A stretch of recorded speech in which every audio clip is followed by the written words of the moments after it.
What is up, everybody, and welcome to FLW Videos. A couple of days ago, I covered an episode talking about what Pokemon are worth unlocking the second charge move, and we focused on the 10,000 Stardust being unlocked. You guys absolutely smashed that like button, so I figured we might as well go ahead and extend that and move on to the 50k Pokemon. Now, you might think like, wait a minute, that's a little too much, but there's actually a lot of value associated to some of these Pokemon that I want to recommend. And then secondly, Game Press actually wrote an article talking about all of these Pokemon, which I'm super excited about. But just going beyond what they have, I wanted to go ahead and add on a couple of other Pokemon as well, and then I'll also share the link to that different graphic that you can look at, as well as sharing it at the end of the episode. So if this video is helpful, if this does provide you some guidance and helping you out with managing your Stardust, definitely hit that like button and subscribe. But without further ado, let's go ahead and get into the video.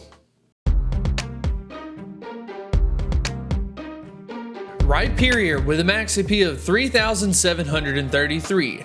Rhyperior is a dual-type Pokemon of ground and rock type. It evolves from Rhydon using a Sinnoh Stone, which I have gladly already done for Rhyperior.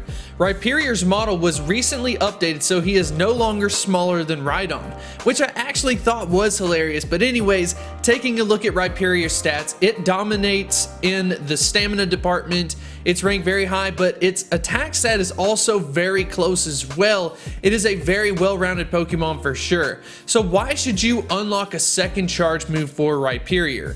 Raids. That's the simple answer for it. It has an excellent moveset from both the ground and rock typing, and since it has no legacy, you can actually switch between the fast moves using a fast TM to focus on the stab benefit of whatever you're going against, making it more readily available since it is just a fast TM that you would have to use versus a charge TM. So as far as the ideal moveset is concerned, I plan to use Smackdown, Stone Edge, and Earthquake. But keep in mind though, that Rhyperior also has access to the move Surf if you want a little bit of coverage, but that's probably more from the PvP perspective.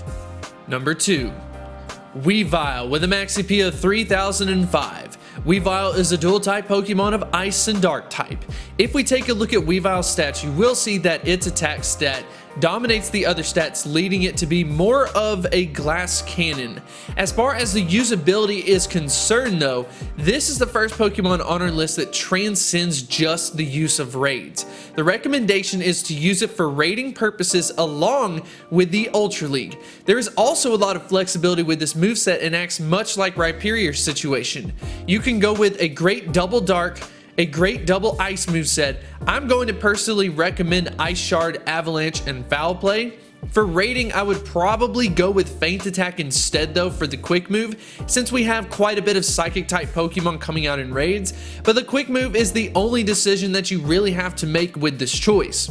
The moment that Weavile came into the game, it absolutely took us by storm. When we got the CP rework, there were so many discussions saying that Weavile is better than Tyranitar, but what's kind of cool about this Pokemon is you can really focus it towards a lot of different raid bosses, where if you're going up against Psychic type, use a Double Dark. If we end up going against some Dragon types, switch it over to the Ice type. But if you already have the second moveset unlocked, you only need one Weavile to make this possible, and as we know, the Sinnoh Stone's not necessarily being that abundant, and maybe not even the candy for you depending on where you're at, that can add a lot of flexibility, and a lot of investment is only needed just for one Pokemon.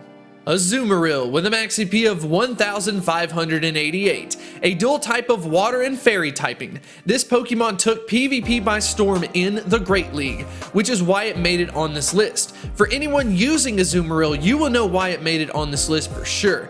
Taking a look at the stats, the stamina stat dominates for this Pokemon. The attack stat is low, but due to its unique typing and moveset, it performs greatly in PvP, especially at the Great League.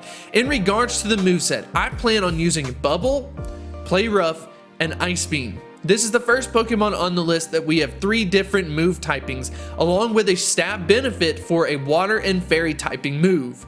Yeah, so who would have thought that a Pokemon like Azumarill all of a sudden does very well in the Great League? And if you want to go ahead and get a leg up versus your opponent, consider investing in this option. As far as like the max EP goes, you're gonna have to get it up into like the mid 30s or so, maybe not go up all the way, but definitely consider it as a really good option. Number 4. Alakazam with a max CP of 3057. Alakazam is a pure Psychic type Pokemon. In regards to Alakazam's stats, its best stat is the attack stat, with an okay defense rating as well. In the past, Alakazam was dismissed for being such a glass cannon, but with a recent CP rework, it really did help it a ton. As far as what to use it for, I would actually recommend it for raids as well as PvP in the Ultra League.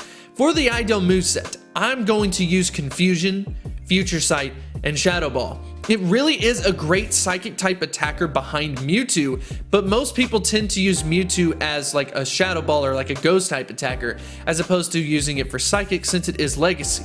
And Shadow Ball actually gives an advantage over other Psychic type Pokemon, so not necessarily coverage, but just a wider range of super effective damage. I even have a Legacy move Alakazam with the move Dazzling Gleam, which I am really considering trying to unlock a second charge move for that, using it for PvP probably because the stats are kind of bad, but I'm definitely excited for it. So that leads into the fifth and final Pokemon. And it's not necessarily just one, it's Legacy move Pokemon. Now, I don't blame GamePress for not necessarily covering Legacy moves in like, you know, some type of chart or whatever. For one, they are rare, not everyone has them, and there's like a ton to cover if you do it. But I do want to bring this up just in case you end up having some type of Legacy move Pokemon like this. And I want to go ahead and give you two specific examples that I want to recommend. The first one, for example, is Machamp.